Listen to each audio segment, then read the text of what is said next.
about my job being an asshole than I have my dad actually being, you know, gone. So, yay, paperwork.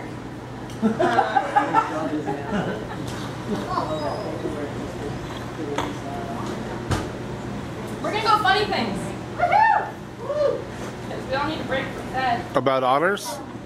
But no, Trey. No otters. No. No dying otters. No, it's called Planet America. Yeah. I was in the middle of one of my talks, spinning my head through the infinite bounds of space and wrapping my hands around conspiracies when I tripped on the topic of breakaway civilizations, prompted with the question, would you go? I teased through every scenario. Do I get to say goodbye?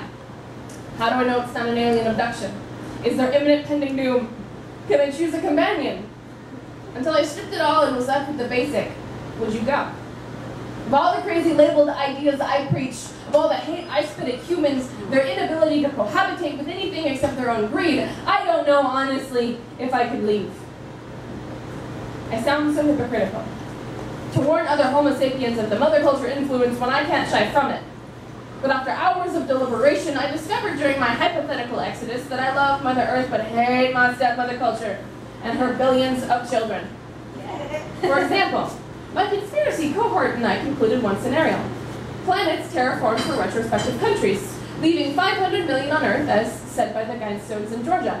Planet America is where I'd be sent to, but in the absence of imminent doom, I'd rather fend for myself here than follow my cursed culture into inevitable doom. I find it unfair that I have to pack up and leave based on the idiocy of those around me, because in the Darwinian world, the weakest links would be left without hesitation. So I elect to stay here with other intelligent beings and better the Earth by shipping off the poison into the sparkling black oblivion. However, given the more likely opportunity of being asked in a melodramatic fashion of insanity by a broken but otherworldly civilization, I'd still choose to get the hell out of here. Because I know realistically it's much easier to pluck a single flower from a garden of weeds than it is to exhaust all efforts to eradicate every weed.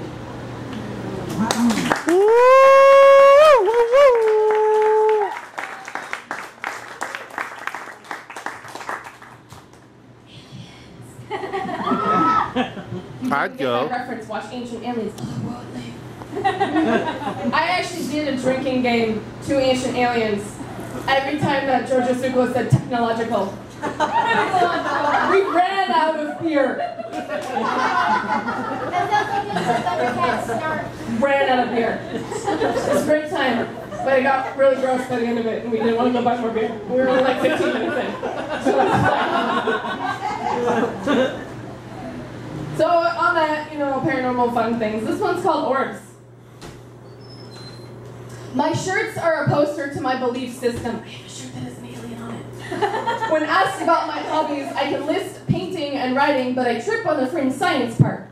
Afraid to be met with skeptic non-believers, to which I'd like a YouTube reference here about a unicorn named Charlie and his ventures to Candy Mountain, but none of you would get it, so I won't. Do you believe in ghosts?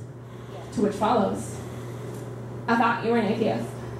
To which I respond, you can believe in the paranormal without believing in a higher power or divine creation. To which follows, I took this picture once at my grandma's house, which is like super old, and it had a bunch of orbs in it.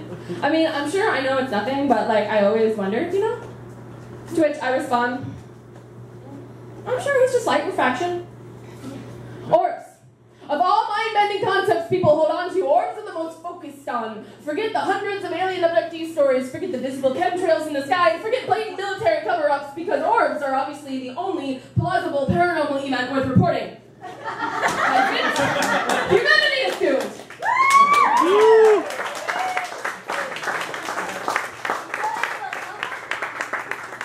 No, seriously, like anytime I tell somebody paranormal, they're like, orbs? Orbs? I'm like, yes.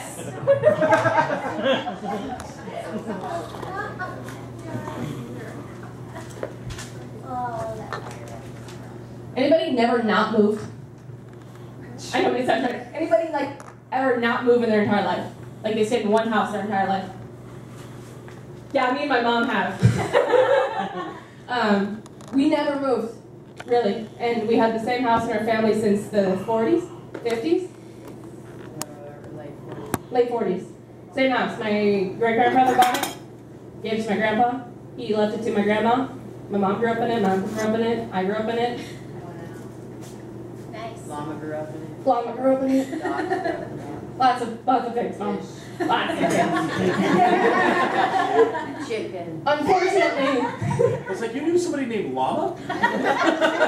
Llama John. That was John is right now. His name was Dog. Dog. Emma could call him Dog. Yeah. Yeah. Couldn't say Llama. So Llama. Dog. Dog. Yeah, I got you. It's just a dot one. Oh, that's right. His name is Rolls Royce, and she called him Dog. Yeah. 2-year-olds can't say Rolls Royce. You don't not want to know what she called the dog. No. My dad was proud of that, though. That's the funny part. No, later. And later. It's not a good word. Very racist. It's not a good word. I couldn't. She was too. We're gonna move on. So sadly, that house is not condemned. No, it was fine. It's gone. Not yet. Yeah, it's signed over to be demolished, and on either side too. Growing up, they knocked over the 1 acre, and then they built up. And the cul-de-sac, surprisingly, with the cul-de-sac just stopped, and then they built the other side, and it also just stopped, flat, and they were the only acre there until now, where I realized I'm like, oh, they're gonna make a loop. Okay, I get it. I'm just planning an inevitable house going down, so it sucks because it's been there for a really long time, and I always had that to go back to and stay with my mom, so it gets a little emotional. I'm not gonna cry. This was from the workshop. It's called Hometown. This is the first time I went back to say goodbye. The first, because it was a lot. Because I still have the keys. Let's take it before they get tortured. Poetry party. Yeah, actually, we could probably do that. Yeah, Let's go after we Burn it down. Yeah. Burning down the house. There will be a bonus. Bonfire. Let's bring the hot dogs. Oh, we got hot dogs. Marshmallow. Being mature, Okay. I know. Actually, thank you right now. The basement smelled as it usually does. Mold and dog and wet. It was easy to shuffle and sift through years that were not mine, connected only through names and stories and pictures, like a poorly kept museum of family history. But they were calling. So I stepped up the makeshift, splintering stairwell I first ventured down at the age of 2, to say hello to the spirits I missed so much. The walls echoed more than I remembered. The floors creaked more than I remembered. The rain on the roof was louder than I remembered, as I stood gazing at the backyard to my childhood. Confusion whispered in my head. I didn't know how to tell the ghosts that this was my last visit, and the home that we've all known, the Bianchi beacon, was about to burn out with the smash of a wrecking ball.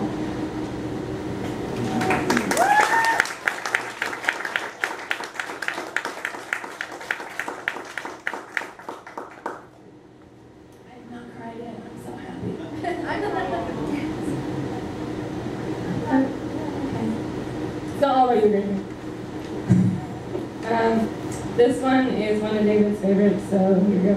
I'm not doing it off book because it's too hard. It's called Illusions and Confusion. It was actually my first ever poem that I performed on stage in Bellingham, and I miss you guys a lot, actually. I kind of like cynicism more now. Fine. Because I was cynical. I had to say that. Whatever.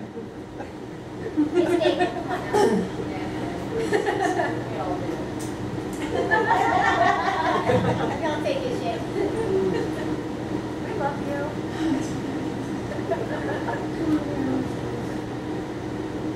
Illusions, contusions on the lobe across the globe. Insane, declared as they stood through my window pane. Fidget and twitch, beaten with a mental switch. Words stuck on my tongue, maliciously hung in silence. What a nuisance. Drooling is pooling, like plotting to end itself. No longer dustingly damned on that shelf. Haunted and wanted, chased and erased by insane but oh so real dreams. With technically false screams, all for what reason? I smell treason, implanted insanity for the sake of a fucking rhyme. It's so sublime. I'll show you, sublime. God, this should be a crime. I'm no circus monkey, some insane mental junkie. We are just here. We are the reflection of society's mirror. If not for you, fool, there would be no insane pack mule. Those illusions are not caused by contusions. We carry the weight of your mental state. My insanity is your insanity. You major animal, you nasty cannibal, eating out of the minds of those kind foreign to you, that's a view and skew. You blind halfway. I have 1/3 of a functioning brain to spit. Just look in a damn mirror. When you see yourself, maybe things will become clearer. It's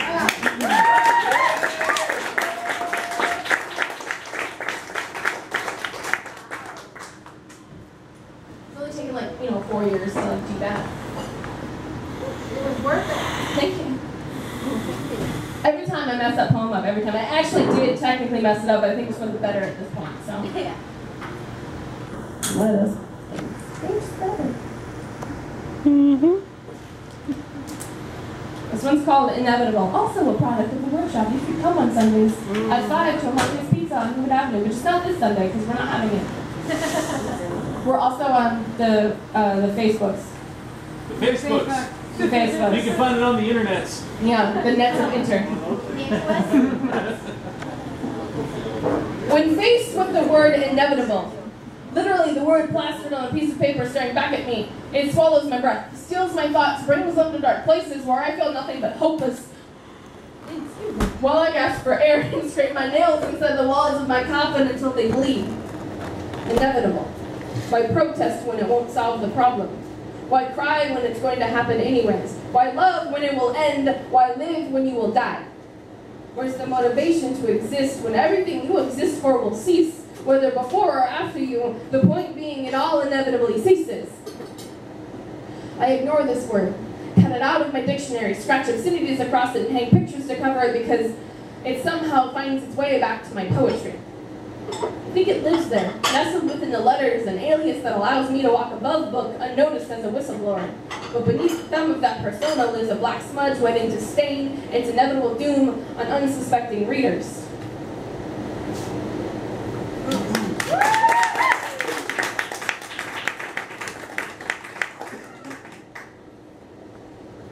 How we all doing? Yeah. Doing good? Yeah. I'm good too. You are. Thank you. This is apparently David's new favorite poem. It's called Cynicism. It's called Cynicism. Cynicism comes with age.